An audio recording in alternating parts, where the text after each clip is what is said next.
bienvenue à vous pour ce top 7 du mois de janvier, ce petit rendez-vous qu'on a depuis maintenant un bon bout de temps. Oui. Salut Alex. Salut. Tu es prêt pour le top 7? C'est parti. Alors il y a des surprises et des pas surprises. Hein. C'est vrai. Un peu le côté meilleure vente évidemment. La première, pas surprise mais en fait un peu surprise, c'est 7ème, voici top 10. Oui. Top 10. 7ème du top 7. Facile à dire. Pas facile. Toujours 10 bonnes raisons de dire des conneries. Donc Top 10, c'est un jeu d'ambiance qui a énormément fonctionné pendant les fêtes, ça c'est sûr. Et c'est un jeu basé un peu sur l'intensité, c'est-à-dire c'est un jeu coopératif, donc là vous allez jouer tous ensemble. Et un joueur appelé le capitaine va tirer une situation. Alors les situations sont variées, très variées, et c'est ça aussi qui fait le succès du jeu. Et maintenant en fait il va poser cette question et ensuite il va distribuer des cartes qui vont de 1 à 10. Chaque joueur va prendre connaissance de sa carte en secret et va ensuite répondre à sa question ou mimer la situation qu'il a demandé de mimer à la hauteur de l'intensité de la carte qu'il a. C'est-à-dire que si j'ai un 1, si je dois mimer quelque chose, je vais le faire de manière très ratée. Si c'était un jet de bowling par exemple, j'étais tombé là-dessus, lancez votre balle de bowling. Et si j'ai un 10, je vais faire ça très réussi. Et lui, le but du capitaine, c'est de reclasser tout le monde du plus petit au plus grand, sans faire d'erreur. À chaque erreur, une de nos licornes se transformera en petit caca. Et quand toutes les licornes sont devenues des petits caca, on a perdu. Voilà. Ça c'est vraiment très efficace, top 10. Et c'est 7ème du top 7 des cartes. 6ème, une surprise. Wow. Mais on est content. Parce que nous on avait fait une soirée, Escape the Dark Castle, et c'est un univers très marqué. C'est comme un petit jeu de rôle où vous allez avoir une carte avec votre personnage et un dé lui correspondant, c'est-à-dire ayant un certain nombre de faces, des certaines capacités. Et donc chaque dé représente vraiment votre personnage.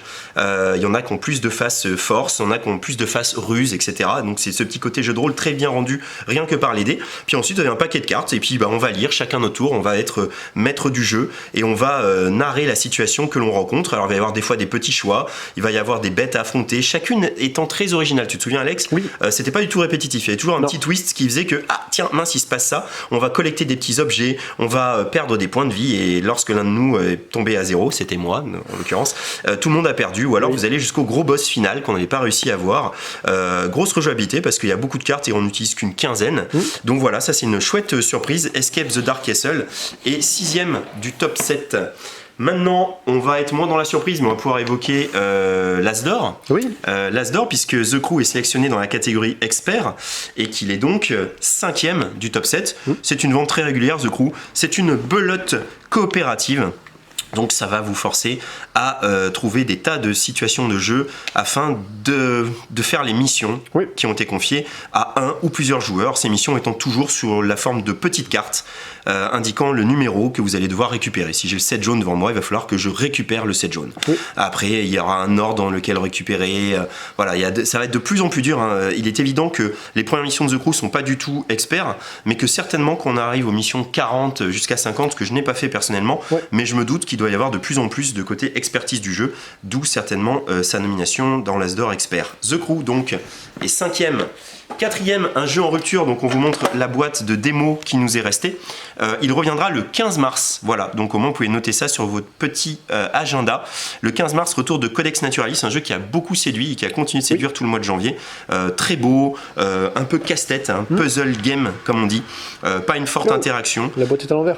Ah mince, c'est une boîte américaine. Voilà, pas une forte interaction. Vous allez devoir placer vos cartes, essayer de faire des combinaisons répondant à d'autres cartes que vous allez poser par la suite. Vraiment, il y a un petit côté combo. Je pose cette carte qui me permettra de poser cette carte, qui me permettra de poser cette carte et qui me permettra de marquer ces points-là. Voilà, Codex Naturalis, c'est une belle surprise de la part de Bombix qui va continuer avec Lueur qui sortira bientôt. 7, 6, 5, 4. Voici le 3ème. Vu que la boîte de base était en rupture, les gens se sont déchaînés sur l'extension Agora, donc on en a dit tout le bien qu'on en pensait. Agora, c'est clairement la meilleure extension de Seven Wonders Duel, avec beaucoup de surprises, beaucoup de retournements de situation entre les complots, entre les décrets qu'il y a dans le Sénat, entre la manière de mettre ses sénateurs, les sénateurs qu'on va récupérer. Voilà, enfin vraiment tout est maximisé dans les stratégies et c'est surtout que c'est beaucoup moins linéaire, c'est-à-dire que vous pouvez passer d'une victoire politique, enfin tentative de victoire politique, à finalement gagner en victoire militaire ou basculer sur une victoire scientifique. Enfin vraiment, le jeu prend une puissance phénoménale. Agora, c'est l'extension indispensable si vous avez déjà Seven Wonders Duel. 7, 6, 5, 4, c'est ça? 7, 6, 5, 4, 3. On arrive sur le 2ème. Alors là, on est plus dans du connu, donc on va pas vous faire tout le speech sur Skijo. Vous en avez beaucoup entendu parler. Skijo, c'est moche, mais c'est bien. Voilà.